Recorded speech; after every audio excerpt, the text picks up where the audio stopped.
Hi, everyone. This is Jim Huling, and I want to welcome you to this episode of Execution Insights. There's a central idea that exists in both the construction of a building and the construction of a life. It's what we call the through line. Now, in construction, a through line is the structural path that actually carries the weight of the building from top to the bottom.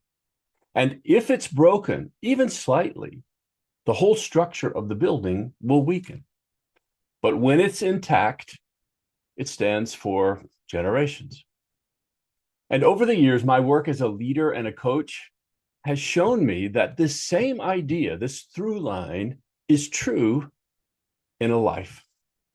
In fact, one of the most important lessons I ever learned about this came from a moment I thought would define my entire future. Stay with me for a minute. I'll tell you this entire story. So, when you look closely at a life, the same structure begins to appear because at the foundation is discovery. It's about recognizing the work that's truly yours to do in the world. And from that discovery comes direction, choosing the path that work you've discovered actually points you toward. And over time, the direction requires execution, the discipline to stay faithful to the work. And so when someone walks that path long enough, then something remarkable begins to happen. A legacy begins to be built. But here's the surprising truth. You almost never see that structure when you're looking forward. You only see it when you look back. And to illustrate this in the most personal way I can imagine, I want to take you back in my life almost 50 years. Yes, that's a long time, isn't it? When I was 22 years old, I stood on stage for a brief moment as the winner of the Metropolitan Opera regional auditions. It was a pinnacle moment in my life. And I can still remember that feeling, standing there and being young and hopeful and convinced that I was looking at the beginning of the life I had imagined as a professional singer. And if you had asked that young version of me what the future held, I would have been really quick to say, hey, I'm going to travel the world. I'm going to stand before thousands of people. I'm going to use my talent and my art in a powerful way.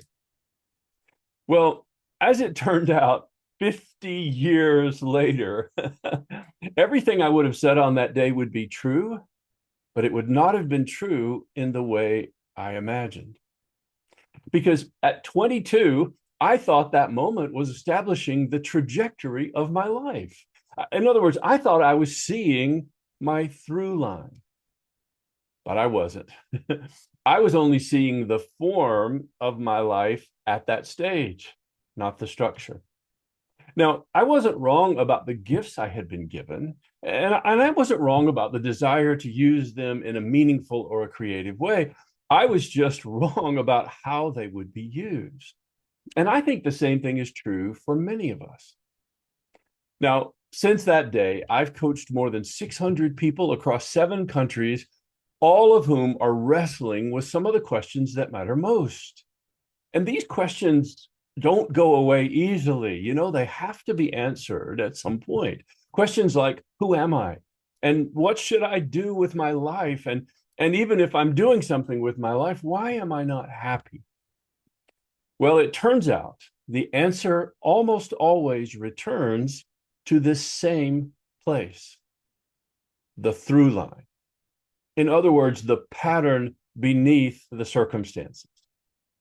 So if you're in a place in your own life or career right now where you're asking the deeper questions, I want to offer you one of the most important lessons my entire life has taught me. You can't see the architecture looking forward. You can only see it looking back. Now, some of you will remember that's what Steve Jobs said when he made the famous quote, you can't connect the dots looking forward. You can only connect them looking backward. Well, the 22-year-old version of me could never have imagined that the talent I had worked so hard in music school and through college to develop would one day become the through line of my life's work as a teacher and a speaker and a coach. You see, that insight was invisible as long as I was looking forward. It only became clear when I learned to look back. And that brings us to the most practical part of today's episode of Execution Insights. If the through line of your life is real, and I believe it is, then the clues to finding it are already present in your life. They reveal themselves when we begin asking the right questions. So for today, I want to offer you 4 questions that when I invite leaders to reflect on them, seem to produce remarkable insights. Ready? The first, when have I felt most alive in the work I was doing? Now let's be careful. We're not talking about being satisfied, and we're not talking about just being successful. When have I felt alive? When you collect those moments, when you sort of do an inventory of the path that brought you to today, you'll begin to see that where you felt fully engaged in the work, you could see something more important beginning to emerge. You could begin to see the through line. Now, second, how have I been uniquely gifted to do that work? In other words, once you've got a sense of where you felt it, then look for the moments when those strengths showed up naturally. For example, what abilities seem to come easily to you, and yet they make a difference in the lives of other people? Sometimes the gifts that shape our lives are the ones we overlook, simply because to us, they're just natural. They're things that we do automatically. The third question, why does the work seem to matter so deeply to me? Have you ever sensed when you're doing something that even though on the surface it may not seem all that important, to you, it was a big deal? The way you did it mattered. You had a sense of a larger purpose as you were doing it. Well, when you think about those moments, think about, who was I drawn to help? What message was I compelled to deliver? Or understanding what you did, well, that's only the beginning. But understanding why it mattered, well, that's where the treasure is. And fourth and last, what impact did I create? You know, a very wise teacher once told me that every achievement should be followed by 2 simple words. The 2 words, so what? Now, he wasn't teaching me this to dismiss the achievement. In fact, I think he was teaching me this to elevate the achievement, because he was asking me to be clear in anything I had accomplished, what difference it had made. For example, did it help someone else to grow? Did it move a team forward? Did it raise the level of optimism or hope in an entire group? You see, purpose reveals itself in the evidence it leaves behind. So when you and I step back and we reflect on these 4 questions, and by the way, let me just remind you of them really quickly. When did I feel most alive? How was I gifted? Why did it matter? And what impact did I create? Those are the 4 questions that will get you started. Well, then you can begin to see something remarkable. You begin to see the through line that has very likely been there all along. And if this kind of reflection makes you thoughtful, makes you want to work on it, even perhaps makes you want some help, I want you to know this is exactly the work I do with leaders every single day of my life. I have a process that I call the Life Alignment Review. It takes about 90 minutes and is often incredibly revealing. Now, for today, I just want to encourage you to take the next few moments and step back and begin to ponder these questions. See if they can help you align your vision, develop a strategy, get energy to execute, and become thoughtful about the legacy that you're leaving behind. These are the kinds of things that come from this exercise. Now, to finish today's episode, I can't help but tell you that several years ago, I had a full circle moment on this memory of winning those singing auditions.